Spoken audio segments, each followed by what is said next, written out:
화부터 내는 아이, 울기만 하는 아이, 감정 표현 서툰 우리 아이. 어떻게 키워야 할까요? 공감하는 부모의 자녀는 행복합니다. 존중받는 아이로 키우는 자녀 양육 지침. 부모의 공감 능력. 안녕하세요. 가정사역 전문가 홍금미 교수입니다. 부모의 공감 능력 첫 번째, 자존감이 높은 아이로 자라게 합니다. 부모가 공감해주면 자녀는 자신에 대한 가치를 긍정적으로 인식하게 됩니다. 자기 스스로 나는 행복한 사람이고 존중받고 있는 사람이구나 라고 느낍니다. 또한 자존감이 높은 자녀는 스스럼 없이 다른 사람을 도와주거나 위로하고 돕는 일을 즐거워합니다. 그러다 보니 주변 친구들로부터 인정받고 학교 생활도 더욱 즐겁습니다.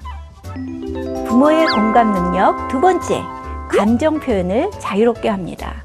부모가 자녀의 마음을 공감해 줄 때는 단순히 말로만 공감해 주는 것이 아니라 자녀의 얼굴 표정, 말투, 몸짓 등을 잘 살펴보아야 합니다.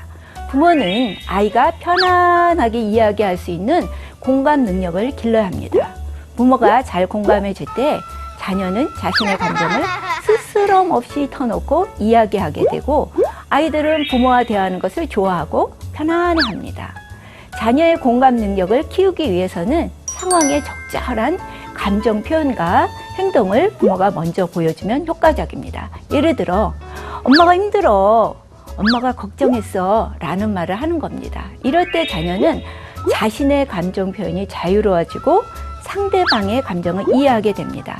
기쁘다, 감동적이야, 유쾌하다 라는 다양한 감정 표현을 어색하지 않고 다양한 감정 단어를 사용할 뿐만 아니라 다양한 표정 짓는 것이 쉬워집니다. 삶에 대한 감정 표현이 쉬워지면 자연히 행복해질 수밖에 없습니다. 부모의 공감 능력 세 번째, 올바른 판단력과 독립심을 키워줍니다. 예를 들어 형과 동생이 막 싸운 상황에서 잘못된 부모는 형이 돼서 양보도 못해? 형이니까 참아야지 라고 경솔을 강요하지만 공감하는 부모는 우리 아이를 누가 화나게 했어. 동생 때문에 속상했구나. 너는 동생을 어떻게 하면 좋을지 이야기해볼래? 라고 말합니다. 이때 자녀는 자신이 고쳐야 될 문제점이 무엇인지 깨닫고 책임감 있게 자기 스스로 문제점을 해결하려 합니다. 특히 최고 공감법, 칭찬을 받게 되면 자녀는 바뀔 수 없는 상황일지라도 최선을 다해 문제를 해결하려 노력합니다. 부모님의 공감은 스스로 선택한 일에 대한 경험을 차곡차곡 쌓게 하고 어느 순간 내적 기준에 의해 현명한 해결책을 찾아가는 자기 주도형 인간이 되어갑니다. 공감 대화를 통해 자신의 의견이 받아들여진 아이는 성취감과 새로운 과제에 도전할 수 있는 용기와 자신감을 얻게 됩니다. 부모의 공감은 자녀를 행복하게 해줄 뿐만 아니라 성장, 발전시킵니다. 오직 복음, 오직 믿음. CTS